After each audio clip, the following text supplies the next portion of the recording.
देख रहे हैं सत्यहिंदी.com। एक नजर अब तक की सुर्खियों। इसराइल और ईरान के बीच जारी तनाव को लेकर शंघाई सहयोग संगठन यानी एससीओ ने बयान जारी किया है। बयान में एससीओ ने ईरान पर इस्राएली हमले की निंदा की है। हालांकि भारत ने इस बयान से खुद को अलग कर लिया। शनिवार को जारी बयान में एससीओ ने कहा कि शंघाई सहयोग संगठन के सदस्य देश मध्य पूर्व में बढ़ते तनाव पर गंभीर चिंता व्यक्त करते हैं और 13 जून 2025 को इस्लामी गणराज्य ईरान के क्षेत्र पर इसराइल की ओर से किए गए सैन्य हमलों की कड़ी निंदा करते हैं। बयान में कहा गया कि एससीओ सदस्य देश ईरान के परमाणु कार्यक्रम से संबंधित स्थिति का समाधान शांतिपूर्ण राजनीतिक और कूटनीतिक तरीकों से करने की वकालत करते हैं। बता दें कि शंघाई सहयोग संगठन यानी एससीओ की स्थापना वर्ष 2001 में चीन, रूस और सोवियत संघ का हिस्सा रहे 4 मध्य एशियाई देशों कजाकिस्तान, किर्गिस्तान, ताजिकिस्तान और उज्बेकिस्तान ने मिलकर की थी। वर्तमान में भारत समेत कुल 10 देश इसके सदस्य हैं।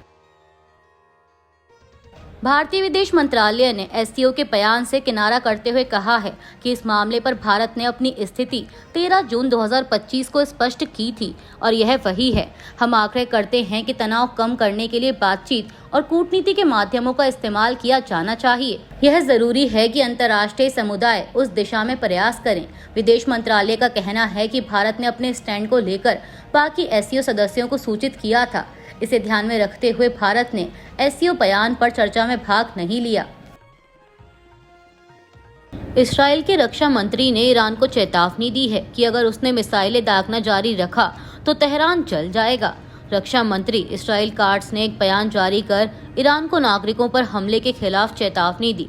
पैरामेडिक्स के अनुसार ईरान की जवाबी कार्रवाई में 3 लोग मारे गए हैं जबकि दर्जनों लोग घायल बताए गए हैं। ईरान के जवाबी हमले के बाद दोनों पक्षों की ओर से कहा गया है कि वे नहीं रुकेंगे। इसराइल काट्स ने आगे ये भी कहा कि ईरानी तानाशाह ईरान के नागरिकों को बंधक बना रहा है।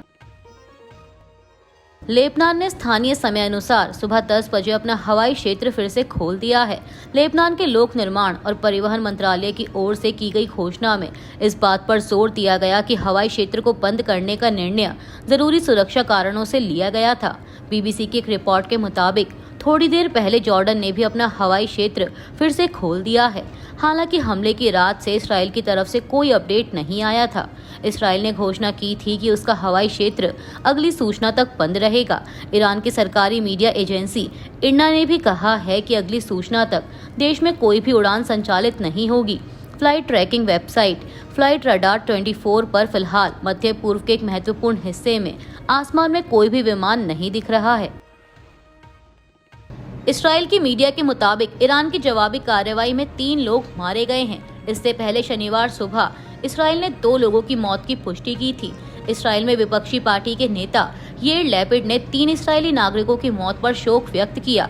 लैपिड ने लिखा कि यह इसराइल के लिए एक मुश्किल रात थी। हम बहादुर लोग हैं और हमारे पास एक मजबूत सेना है। उन्होंने इसराइली नागरिकों से होम फ्रंट कमांड के निर्देशों का पालन करने के लिए कहा है। वहीं इसराइल डिफेंस फोर्सेस ने कहा है कि देश की वायु सेना ईरान में लक्ष्यों पर हमला फिर से शुरू करने के लिए तैयार है। थोड़ी देर पहले IDF chief of staff lieutenant general Eyal Zamir और इसराइली वायुसेना प्रमुख मेजर जनरल टोमर बार ने साझा तौर पर मौजूदा स्थिति का हाल बताया। उन्होंने कहा कि ईरान तक पहुंचने का रास्ता तैयार हो गया है। दोनों के मुताबिक योजनाओं के अनुसार वायुसेना के लड़ाकू विमान तेहरान में लक्ष्यों पर हमला करना शुरू कर देंगे।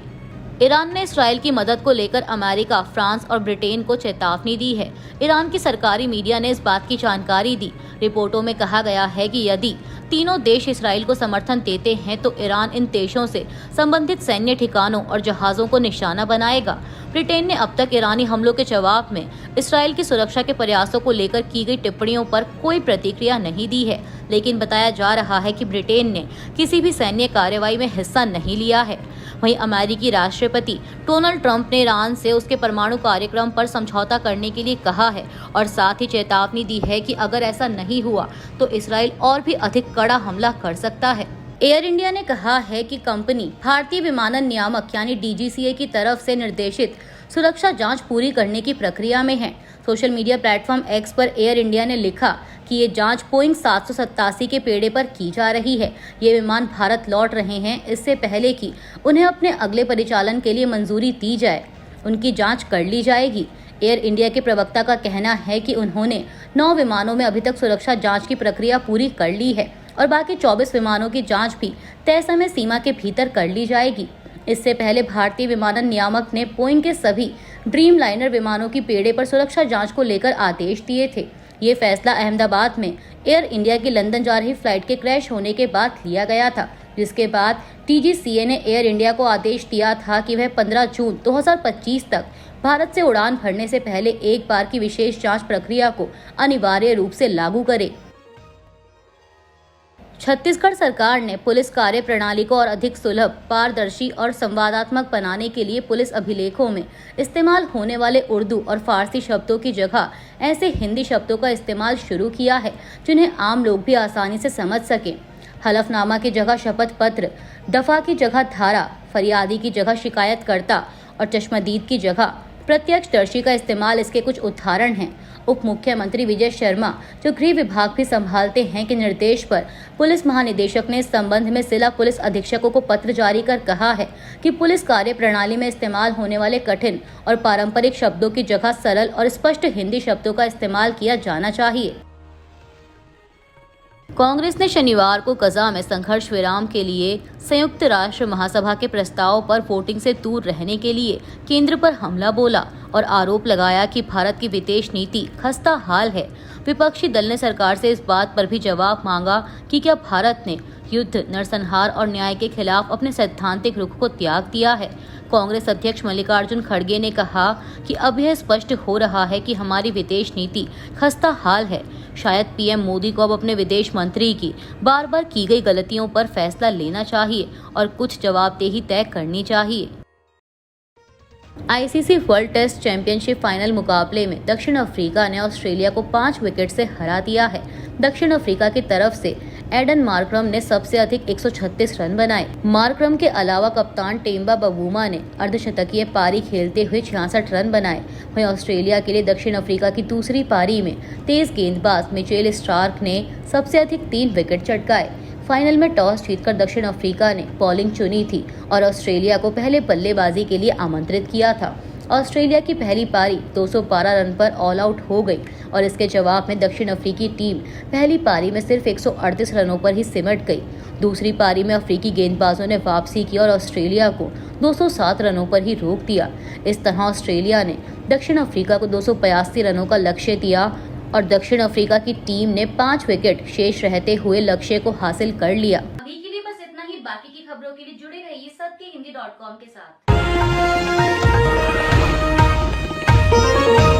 Copyright disclaimer under Section 107 of the Copyright Act 1976. Allowance is made for fair use for purposes such as criticism, comment, news reporting, scholarship, and research. Fair use is a use permitted by copyright statute that might otherwise be infringing.